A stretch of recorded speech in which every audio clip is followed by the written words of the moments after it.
This season, Missouri has a chance to not only cash in on the college football playoff, but also entering a new stratosphere of the sport for the foreseeable future. Let's talk about that and more right now on Locked On Mizzou.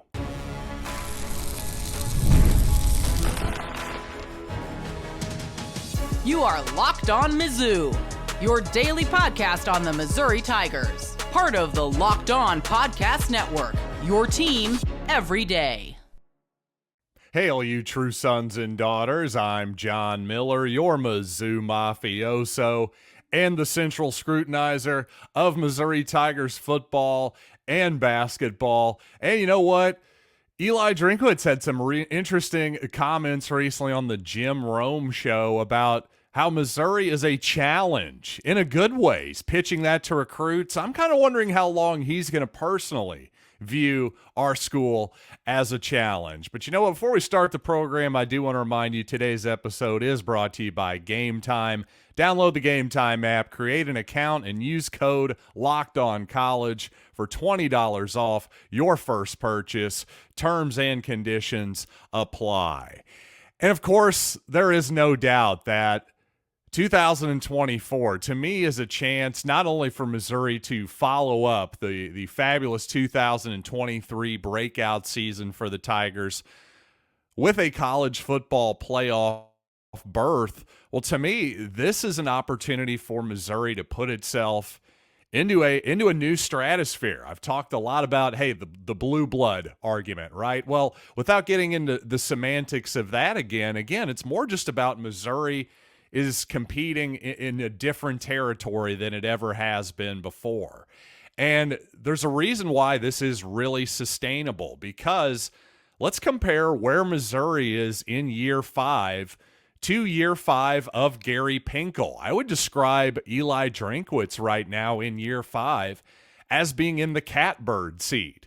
There's basically nothing he can do wrong at the moment in the eyes of Missouri fans, or indeed the administration. This gigantic north end zone complex that is coming our way in a couple years is a great indication of that. Now, on the other hand, year 5 of Gary Pinkel, the 2005 campaign, well, Gary was very much on the hot seat that season. And while 2005 is not considered one of the great years in school history or anything like that, it has to be one of the most critically important, as Gary Pinkel used to love to say.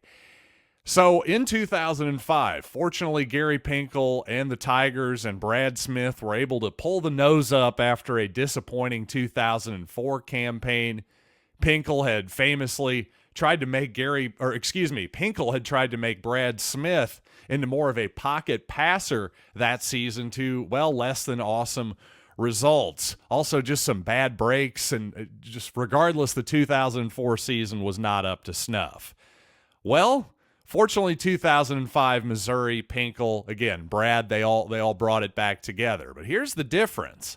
If you think about what Gary Pinkel did, of course, then in year 7, in 2007, that was the big, gigantic breakout season for his program, winning the Big 12 North, basically being in the Final Four of college football that season. Well, Eli has already had his huge breakout season at Missouri in year 4. And the point here is not to compare Eli Drinkwitz and Gary Pinkel and say who's better. That's not the point I'm trying to make here. Obviously, Pinkel had much different circumstances entering his time at Missouri, but even more importantly, I think, when you think about that, in 2005, again, year 5 to year 5 is the comparison we're making here. Well, Gary was already about 53 years old, whereas Eli is 41. And that dozen-year difference, I think it tells you all you need to know about the amount of runway that Missouri potentially has here in terms of really capitalizing. If Missouri does it again, if they have back-to-back excellent Mizzou campaigns here, especially with a college football playoff, I think that's clearly the goal here in the program. I just think that could go a long way toward Missouri being one of the premier programs in the SEC for a fairly sustainable period of time. I would say as long as Eli Drinkwitz is here for the most part. Now, obviously, Missouri having a couple great years in a row does not guarantee anything. Missouri did not fully capitalize on its back-to-back, the 2013 and 2014 SEC championship, SEC East championships. But I think there's a lot of reason. Again, the age of Eli, the fact that he's farther along, his program is further along than Pinkel's was at the same point in time. To me, that's all the reason in the world to be optimistic going forward. But again, to that question, how long is Eli Drinkwitz going to be here? Well, of course, that's all speculation at this point.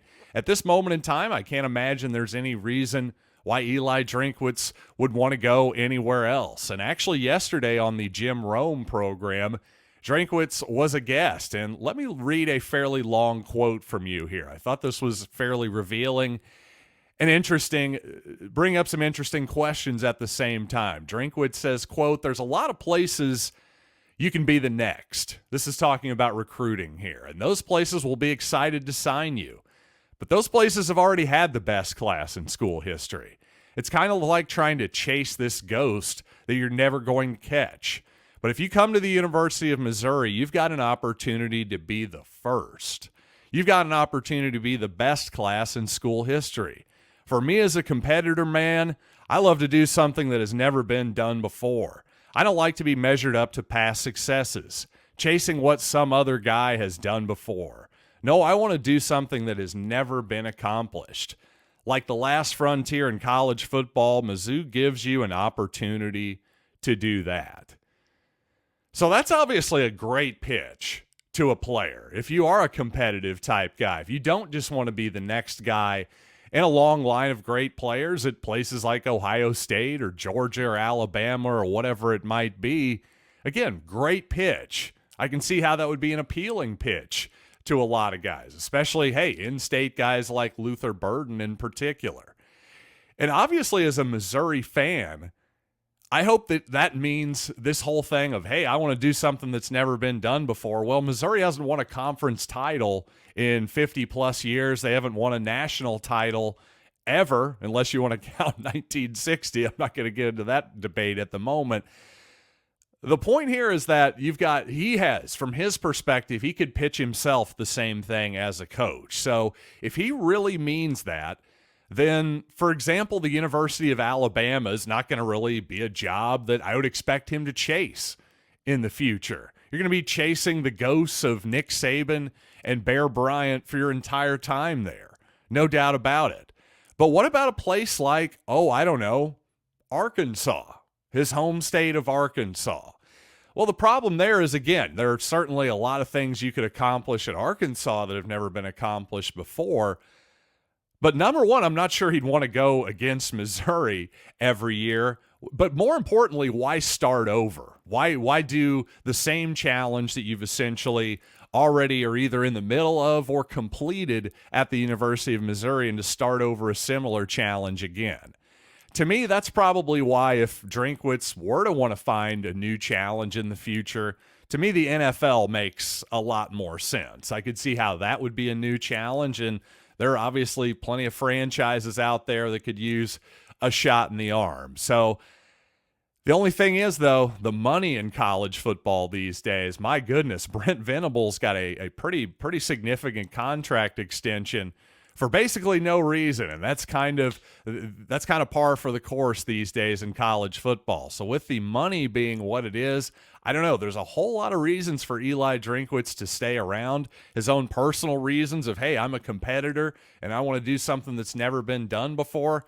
You know what? In the future, Eli, we might just have to hold you to that, because I have to be honest, no matter what college coaches say these days, and I think the Texas A&M baseball coach who just won a national title and is now leaving for the hated Longhorns, great example of why I don't always trust these guys and their word when it comes to talking about other jobs. Hey, Mike Anderson, another fabulous example of that, speaking of Arkansas. So anyway, just a long ways, I wanted to lay all of that out there for you. I think Missouri just has, again, not only a great opportunity to cash in on this season, but the future as well.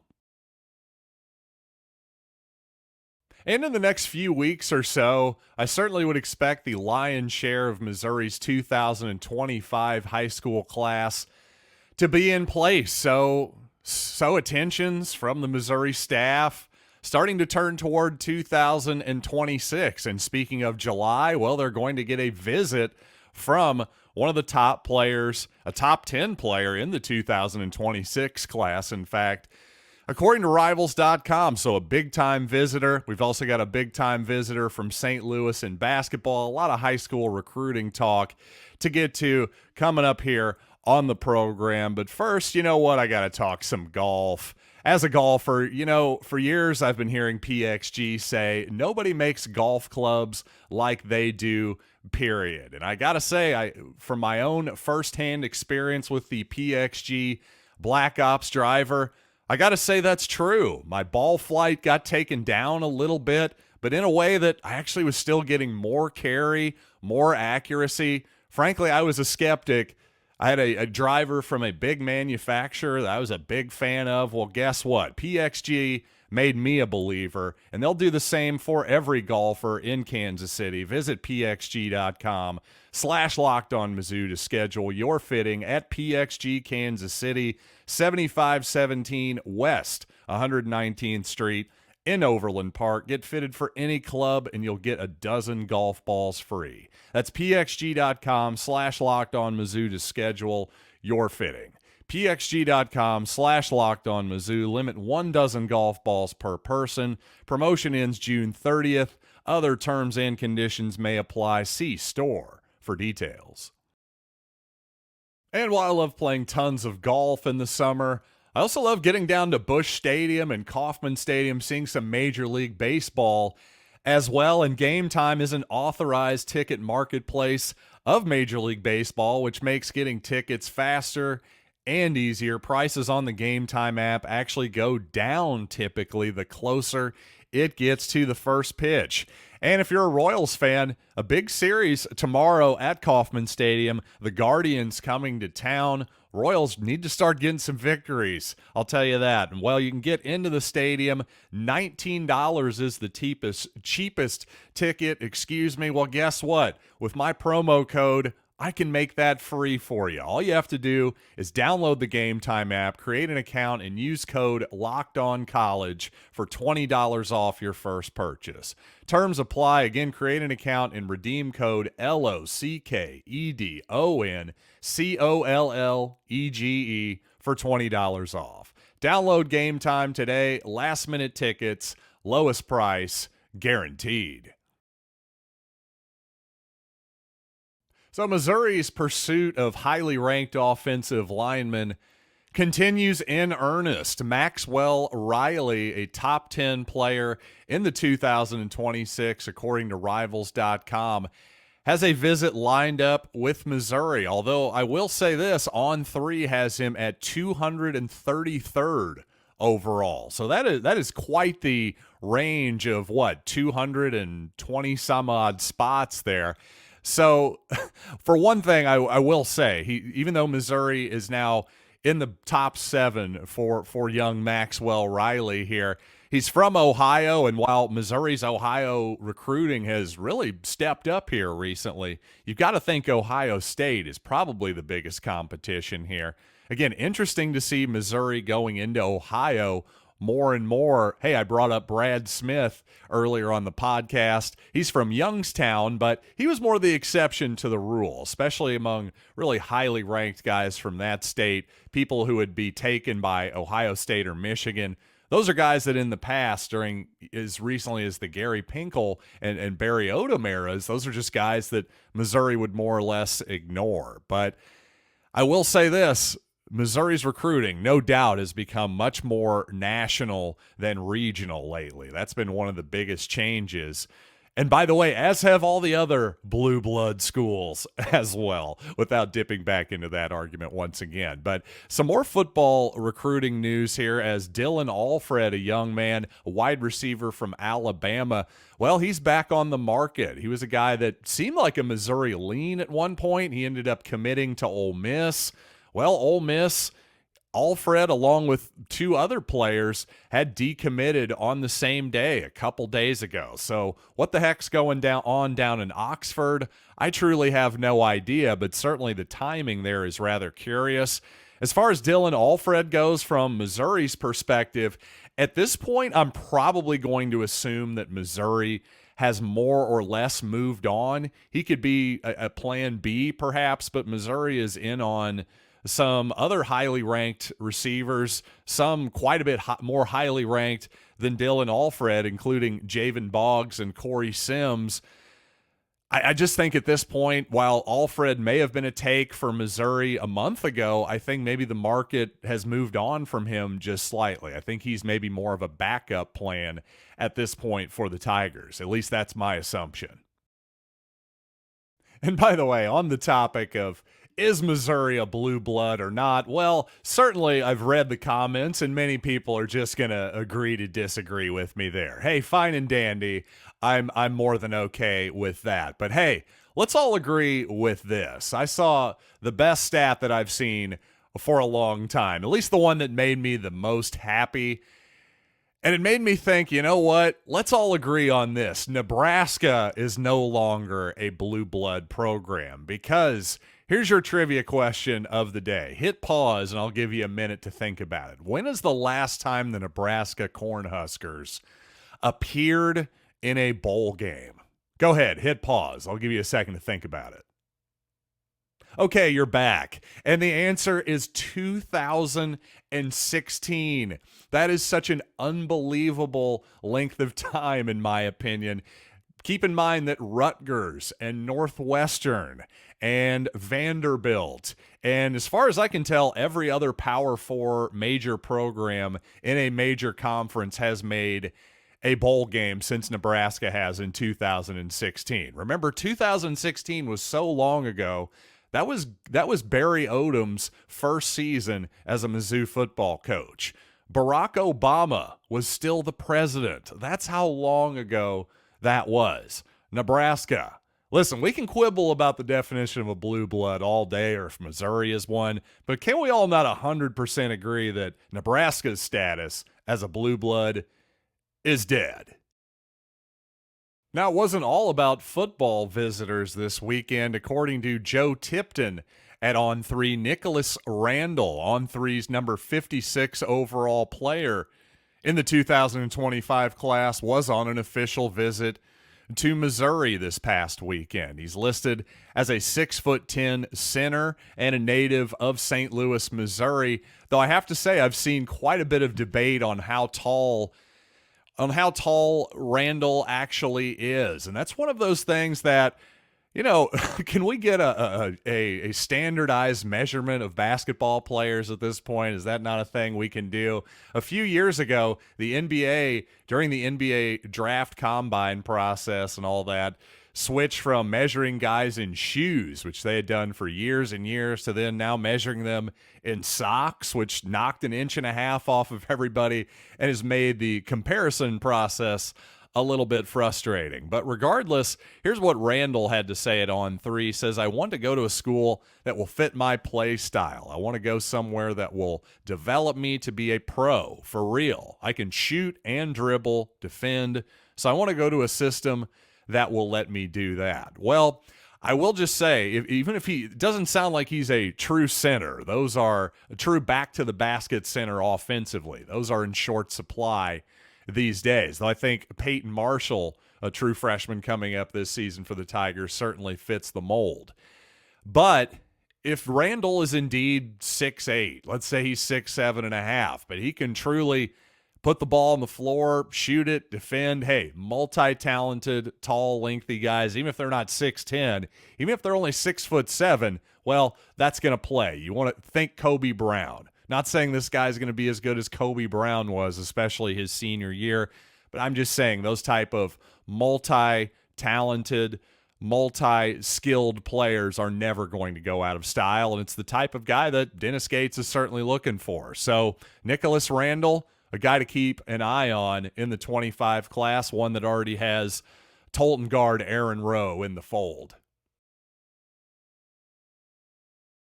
And coming up, last night I did a quick appearance on the national Locked On College Football show, and I want to play that conversation coming up for you here in just a little bit. Always interesting to hear what the national people are thinking about our Tigers. So let's talk about that in just a little bit.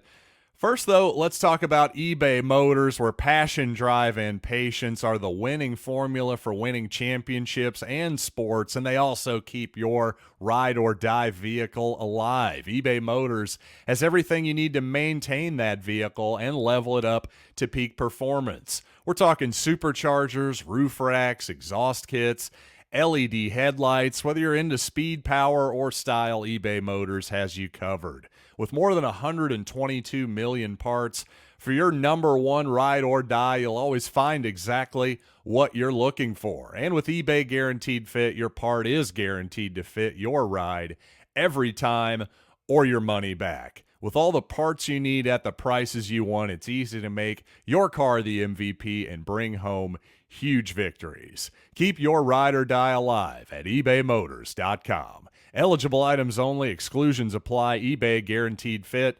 Only available to U.S. customers. Does Missouri have to make the playoff this year, or can they play at this level for many years? John Miller, Locked On Mizzou, joining me here on the show. Let's start with that question, John. I think it's reasonable, given the past 10 years or so, to describe Missouri as a window program. Some have applied this label to Ole Miss, where, okay, they have a window, they have an opportunity, have to capitalize now, because then next year people are going to leave. Luther Burden will be gone. You won't be able to have those sorts of guys. Do you think this is a window program, or is there going to be an annual playoff expectation the way there is this year for Missouri every year as long as Eli Drinkwitz is in charge? Well, I think considering how much Missouri is probably losing offensively, Brady Cook, Luther Burden after this season, I think it's fair to say, hey, maybe 2025. It's fair to say, well, Missouri's not going to absolutely expect to contend again for a playoff spot. But at the same time, in the world of the transfer portal, NIL, I think some of the old thinking is kind of out the window in 2024. So I think Missouri, if they capitalize on this season, so to your point, the window is kind of, hey, let's strike while the iron's hot. I think if Missouri has a really good 2024, it can sustain in the future. I really do. Especially you go into the portal, maybe get another quarterback for 2025. Missouri, a really attractive destination potentially in that portal quarterback market. So when you look at Missouri's roster and the way they have recruited, they've landed some notable recruits over the last couple of cycles. Williams Nwaneri, for example, comes to mind, a guy that was highly recruited by all the big-time heavy-hitting programs, and then he lands on Missouri. Is that indicative of where you feel like Eli Drinkwitz can take this program? Because you look at the SEC now with Texas and Oklahoma, one of whom is on their schedule this year. That, of course, is Oklahoma. We'll get to their schedule in a moment. But do you think that talent acquisition is going to be sustainable, not just from the portal, but from the high school ranks as well? Yeah, it seems so right now. Again, I think as long as Eli Drinkwitz is there and continuing to win football games, again, I think that's why 2024 is such a critical year. It's not just about – it's fair for people, especially if you're a traditional blue blood type of college football fan, to think, okay, this is Missouri's opportunity to get into the playoff. That's true, but it's also their opportunity, in my opinion, to continue – this program on a sustainable path.